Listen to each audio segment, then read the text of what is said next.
I am honored to have Prime Minister Theresa May here for our first official visit from a foreign leader. This is our first visit, so great honor. The special relationship between our two countries has been one of the great forces in history for justice and for peace. And by the way, my mother was born in Scotland, Stornoway, which is Syria, Scotland.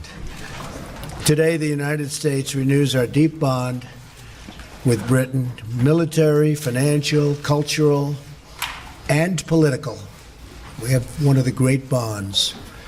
We pledge our lasting support to this most special relationship.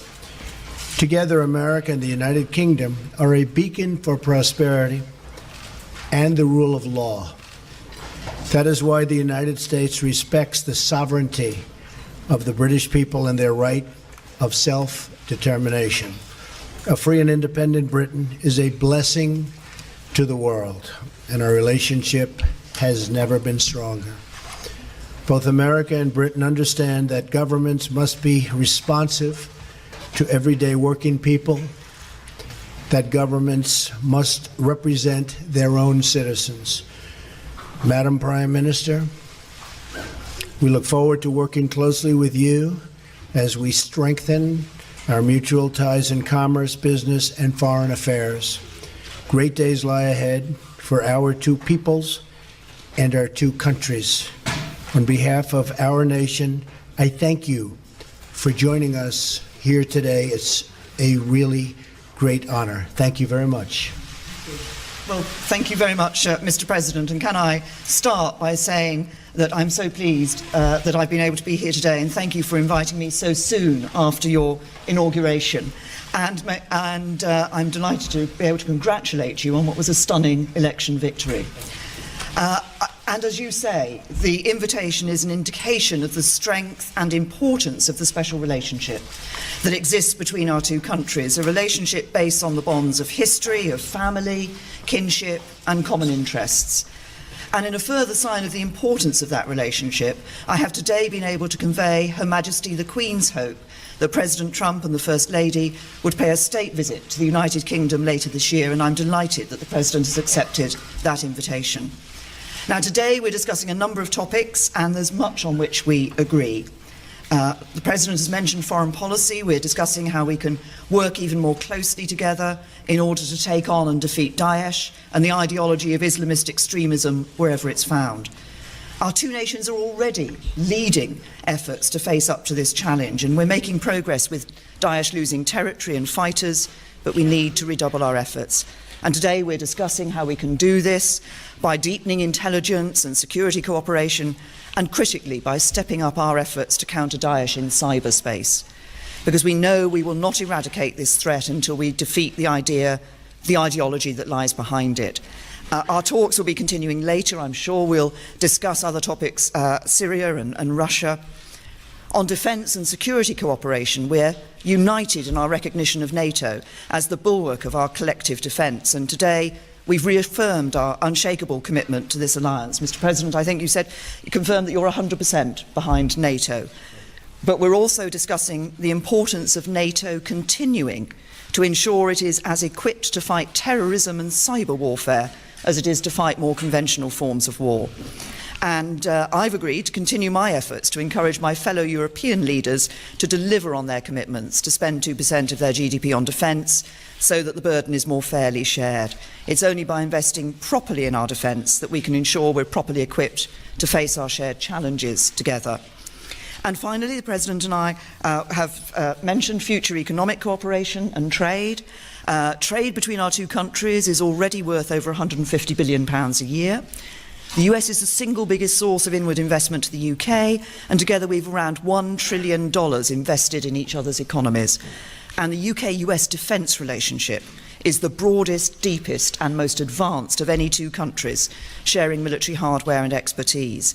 And I think the President and I are ambitious to build on this relationship in order to grow our respective economies, provide the high-skilled, high-paid jobs of the future for working people across America and across the UK.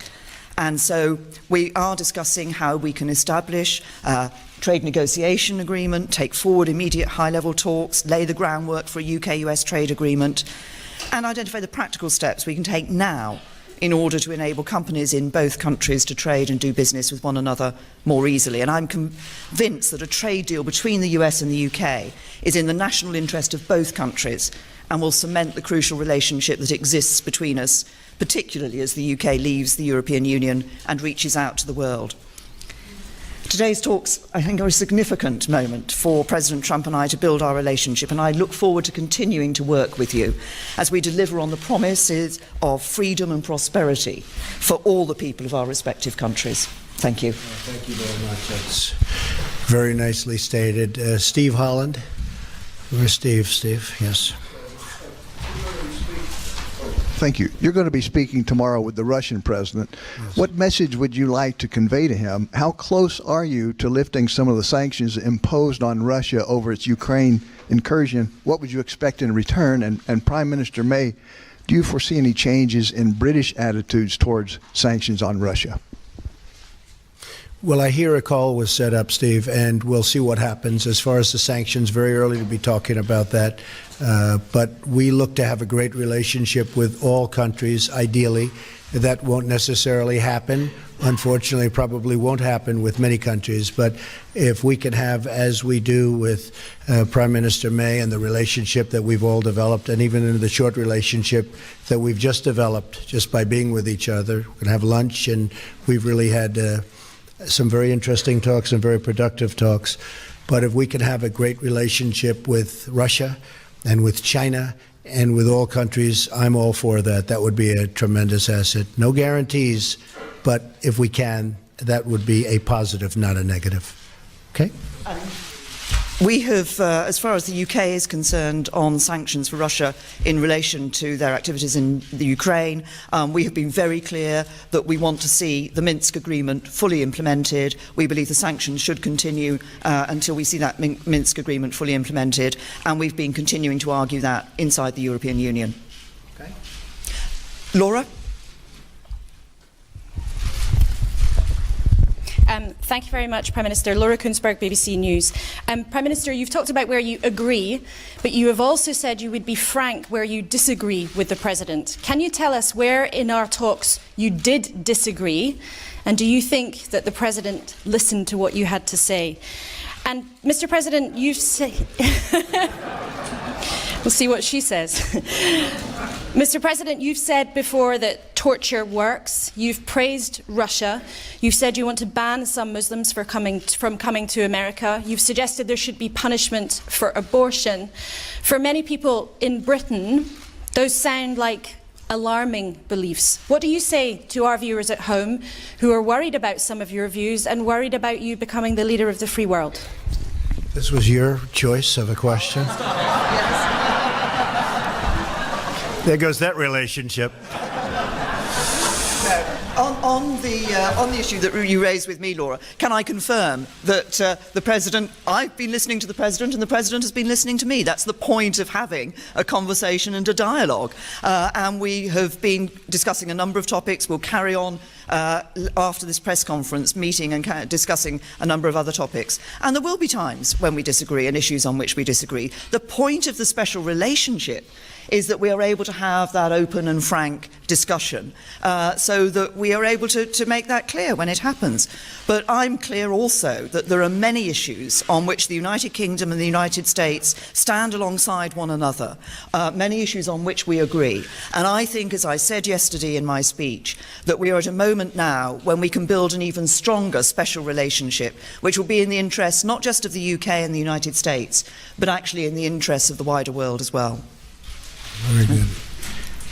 We have a great general who has just been appointed Secretary of Defense, General James Mattis, and he has stated publicly that he does not necessarily believe in torture or waterboarding, or however you want to define it.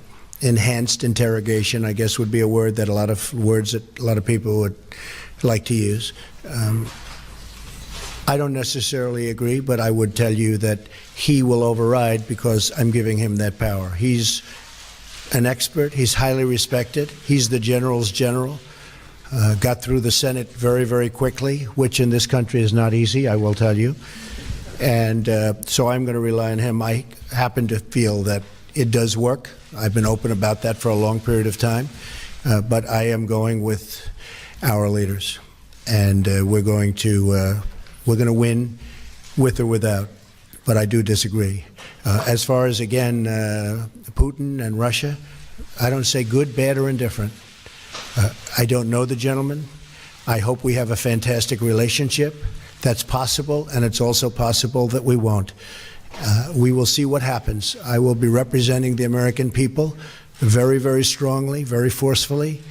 And if we have a great relationship with Russia and other countries, and if we go after ISIS together, which has to be stopped, that's an evil that has to be stopped, I will consider that a good thing, not a bad thing. How the relationship works out, I won't be able to tell you that later. I've had many times where I thought I'd get along with people, and I don't like them at all.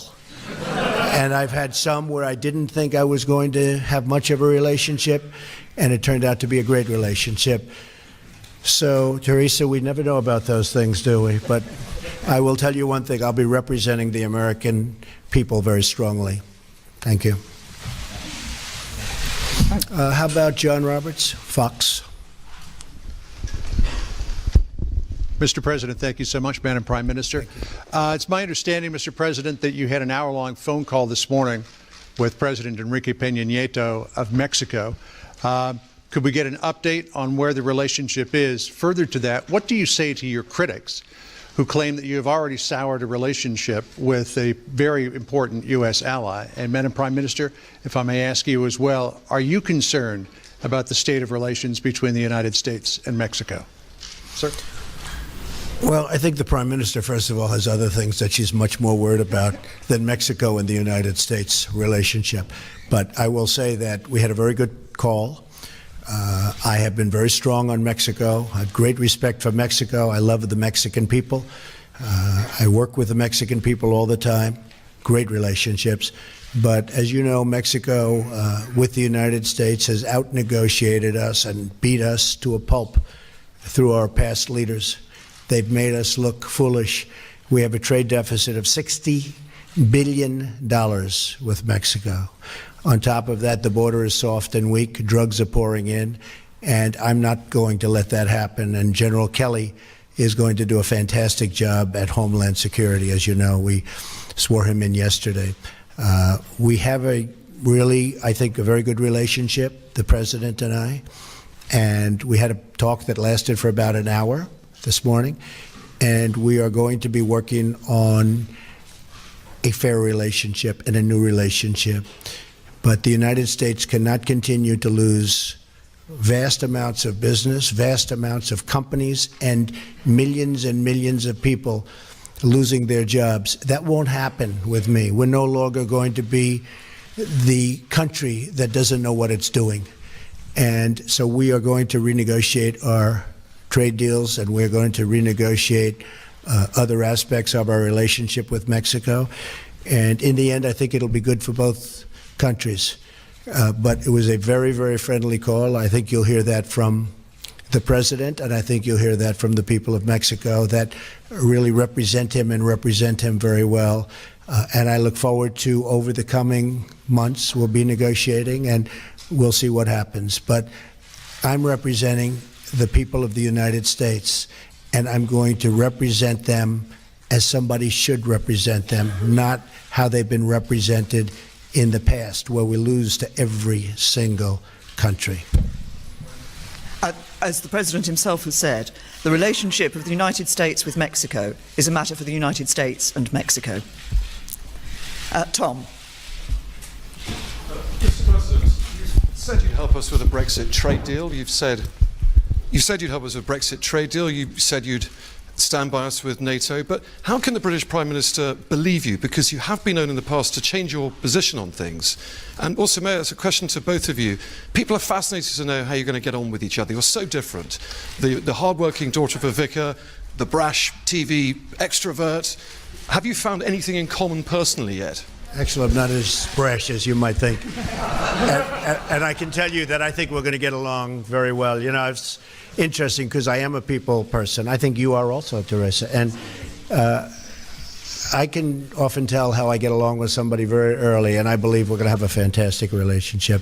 Brexit, and I really don't change my position very much. If you go back and you look, my position on trade has been solid for many, many years, since I was a very young person, talking about how we were getting ripped off by the rest of the world. And I never knew I'd be in this position where we can actually do something about it.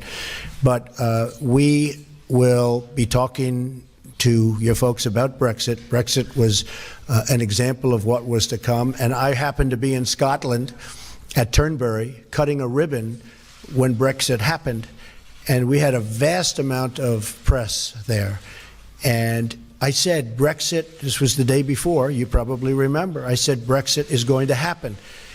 And I was scorned in the press for making that prediction. I was scorned.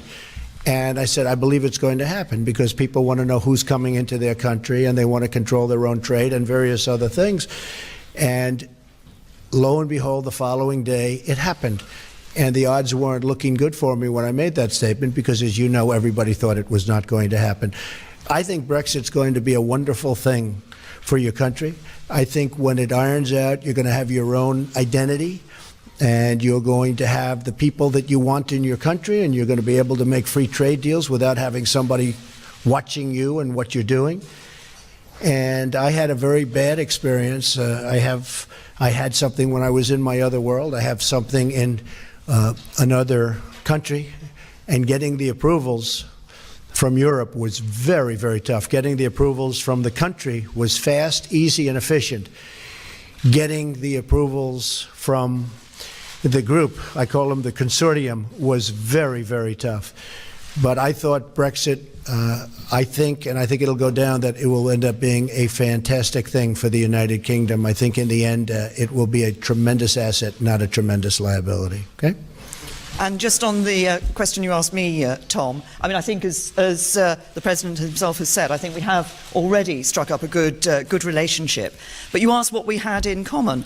I think if you look at the approach that we're both taking, I think one of the things we have in common is that we want to put the interests of ordinary working people right up there, centre stage. Those people who, they're working all the hours, they're doing their best for their families, and sometimes they just feel the odds are stacked against them. And it's that interest in ensuring that what we do, that the economies, our economies and our governments actually work for ordinary working people, work for everyone in our countries. I think we both share that. Thank you very much. Thank you. Thank you very much, everybody.